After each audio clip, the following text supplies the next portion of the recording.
Alright, we're here at the hunting cabin. It's hunting season. I thought I'd do a video on how to hunt. And what can I say? There's as many different ways to hunt as there is different animals to hunt. But I suppose you could break it down into small game and large game hunting. And for small game, get yourself a .22 long rifle with a scope and practice, and you should do fine. I'm talking about large game hunting, deer hunting. It's deer season, archery deer. And I do archery deer because, well, it's quite challenging with my skill level at archery, being what it is. And also, I don't have to put in for a lottery to win to draw a rifle deer. And so rifle season is something you got to put in this state into a lottery for a draw. And they don't even have a doe season here. So we're looking at archery season, and if it's much different than rifle. You have to pretty much get really close up to that deer within the range of your shooting abilities. And so, you know, that's pretty sportsmanlike for that deer. When I have to get, let's say I'm good at shooting 15 to 20 yards. So I have to get within 15 to 20 yards of this deer without him seeing me, smelling me, hearing me, have him standing at the right angle to take a good humane shot and be successful. You know, that's pretty challenging. But let's go ahead and look at the archery equipment that I'm using here. Here's my bow and bow case, hard bow case, good idea. I'm using broadheads. Those are the broadheads that I'm using. You'll want to use broadheads the same weight as your field tips that you practice with.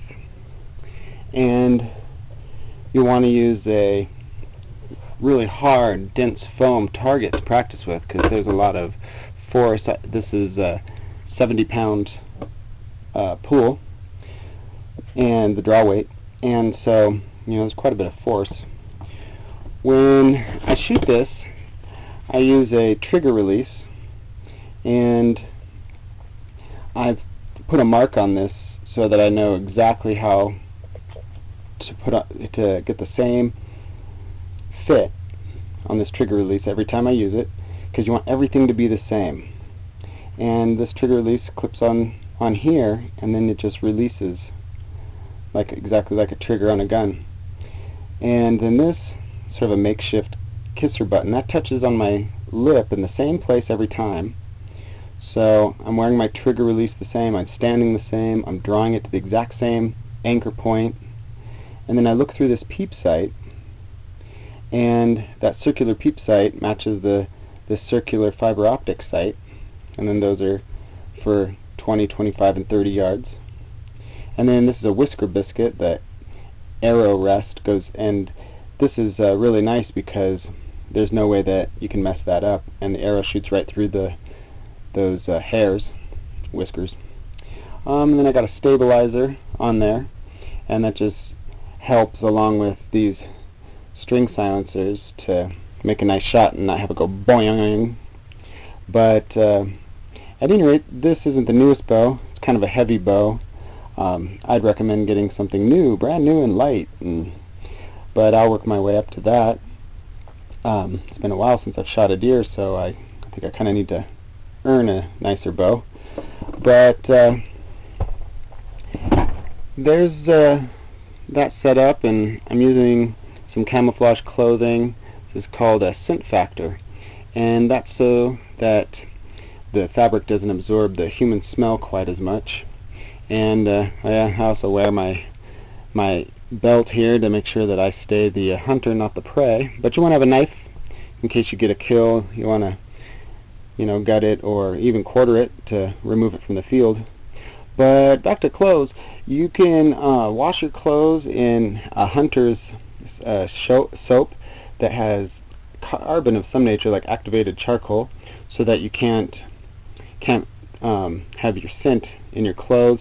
They also make deodorant, hunter's deodorant, so that there's no smell. You don't want any perfumes on you, just as much as you don't want to smell like sweat. But at any rate, after that there's no scent sprays that you can spray all over. And so the main thing is you want to sit in a blind perhaps. So you'll want to be wearing all black so you're shadowed out inside that blind. Otherwise, you want to be wearing camo if you're outside of the blind walking, which is really difficult with archery. So at any rate, there's a little bit to get you started with compound bow, and I'll add some more to this video as I'm hunting. Here's the trail cams we use. Got a few of these around, and it has a flash, so it'll even take pictures at night. And so what I do, as you know, I have goats, and a couple months before hunting season I start feeding them at the edge of the property. There's a grain feeder, and then I strap the hay to fence posts with wire so they gotta pick at it and can't just eat it all. Got a salt block there and some water. That's about all you need. And then an open space so there's no obstructions. You're trying to take your shot. And then if you're using a blind, you'll want that up so that the wildlife gets used to it. So here's the hunting site. And we're in the hunting blind. One reason to use a blind, I don't know if you can hear that rain, but you can see it there. You should see the inside of this blind in the winter. It's all stocked up with food, and a little heater called Mr. Heater is out here in negative degree weather in this blind. And what I'd look for in a blind is if it has quiet zippers, that's a plus. You need plenty of room. Can't really tell how big this is, but you have to be able to pull your bow back easily inside your blind. Put rocks around to try and keep out the rats and mice and trap them. And probably best if you don't leave your blind up as long as I do. But at any rate, this is a Primus double bull blind, and the door is a little small.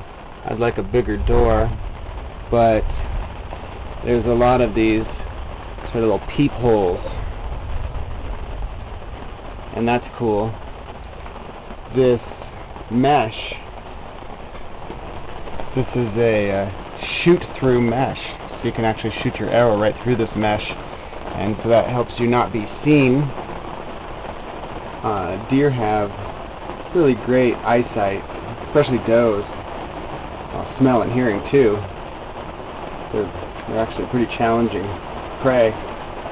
But at any rate, that's what I'd look for in a blind. And when you're in a blind, you'll want to wear all black, not camouflage, so you're like shadowed out. But I'll go through some of my hunting gear for archery when I get back to the home base. This is an example of that hard foam type target I was talking about, and this is called the block. And so you can shoot an insanely strong compound bow with broadheads into this target over and over and over. You can see the broadheads there. Well, that's important because you want to be practicing as with everything as much the same as when you're actually going to be taking that shot for reals. And so I even take this block and I practice shooting it from the blind with the broadheads for the exact distance that I think I might get a shot at a deer. So that's trying to make your practice just as real as you possibly can get to the situation where you're going to be shooting a deer. A couple other little accessory things. You have these type of calls. grunts and things. Kind of sounds like this.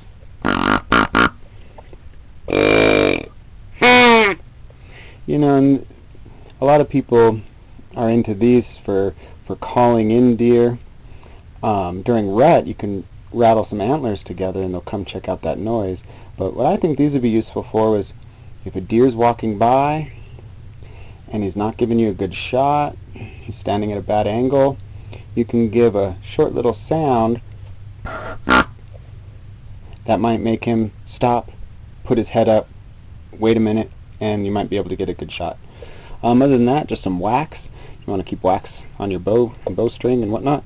And most things on the bow are adjusted with Allen wrenches.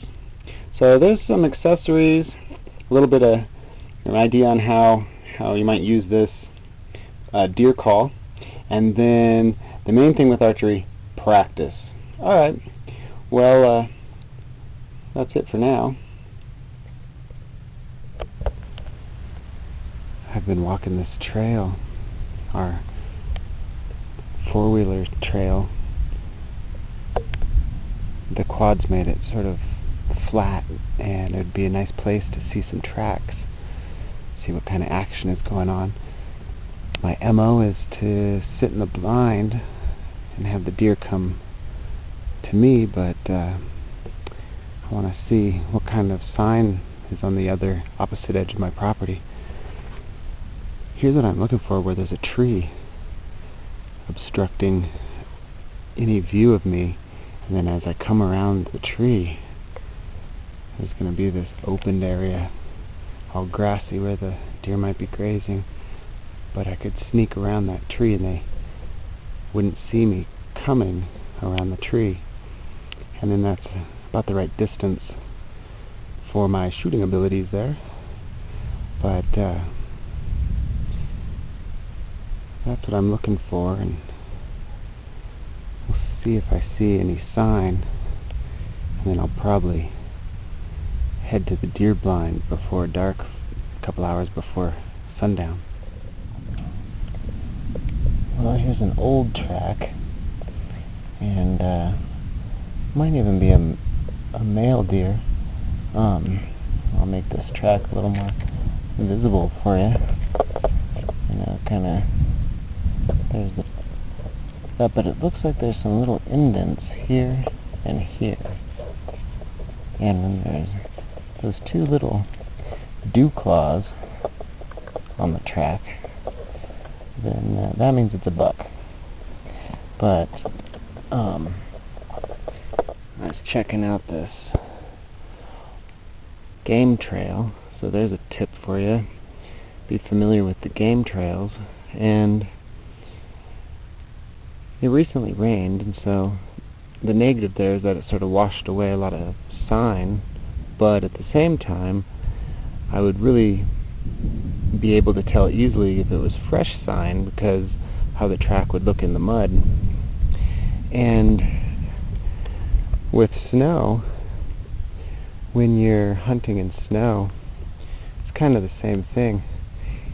If it just recently snowed, then of course you can tell if the tracks are fresh.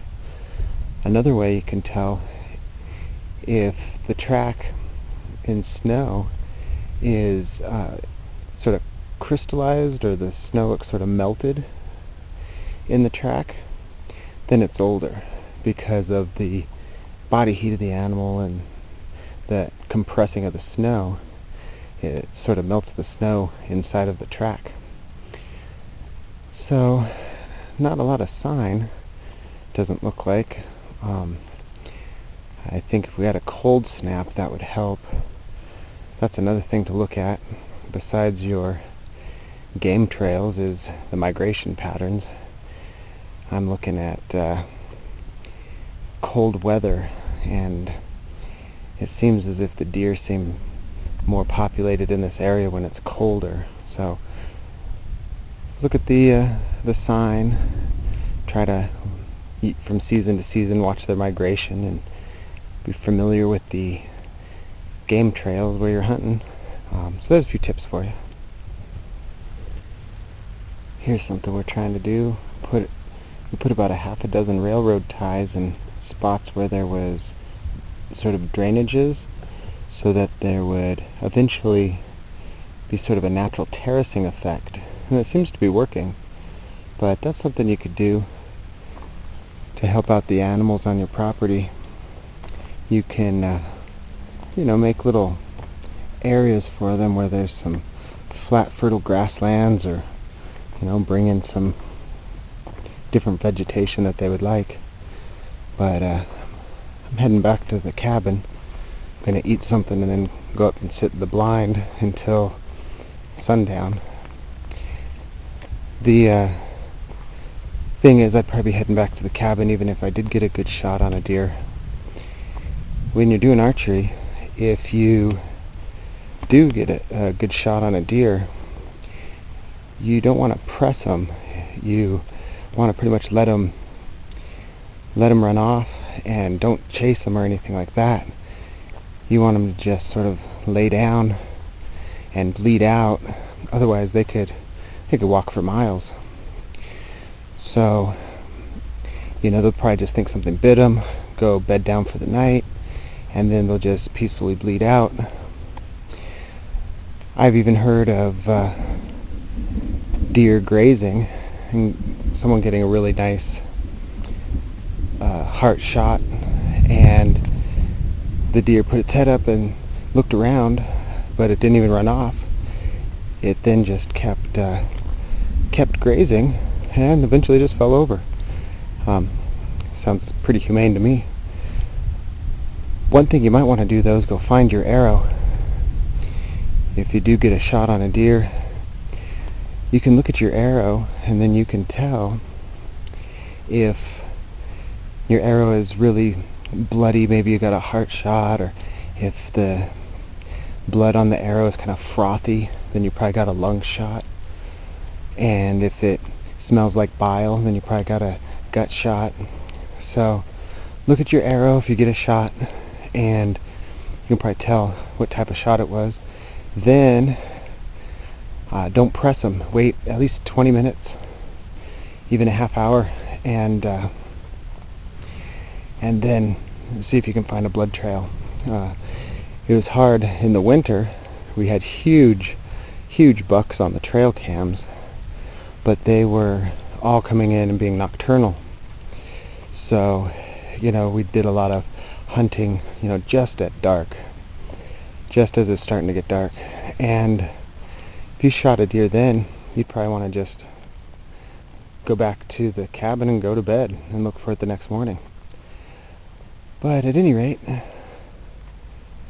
there's the cabin just up ahead. There's some more tips for you. See if I think of any others, and hopefully I'll be doing a video of how to gut a deer. Alrighty. Alright, I just got into the deer blind and just chilling out, looking out the door for a while. And that's the thing about hunting. You sort of change your mindset after a few days. When you sit somewhere totally still in nature for 6 hours, days on end, it has some pretty profound effects on your psyche. At first, it's kind of difficult physically, but you sort of get conditioned to that. And then mentally, you actually start to notice there's a lot going on. And just by observing, you can feel really connected to everything that's going on. I mean, I'm sitting there watching shadows and weather and watching the sunset and identifying and looking at all different types of plants and trees, and thinking about how there's 500 different types of conifer trees, and the next thing you know, you're talking to birds. But I always feel much more calm and rejuvenated at the same time after such hunting experiences, so I have to imagine that it's somewhat beneficial. Not to mention, I like to eat meat, so yeah, get hunting. I'll probably be here another hour or two and then head back.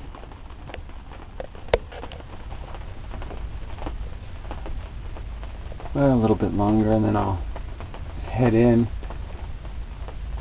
It's quite a bit different hunting this time of year than in the winter. In the winter they're in the deer in rut, and we have doe urine and horns to rattle, and seeing them on the trail cams every night.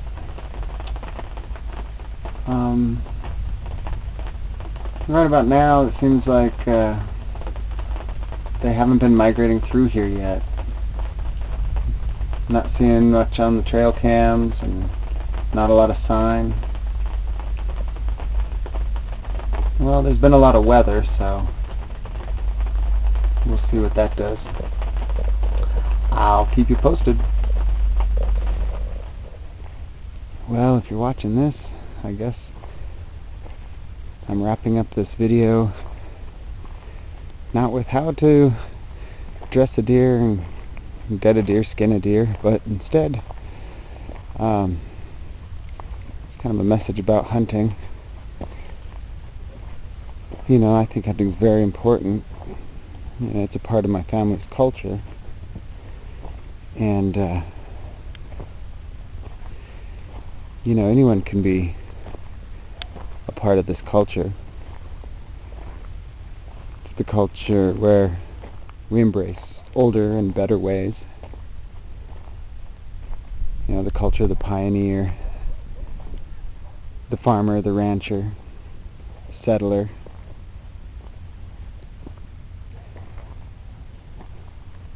So, with that, hunting is a part of that,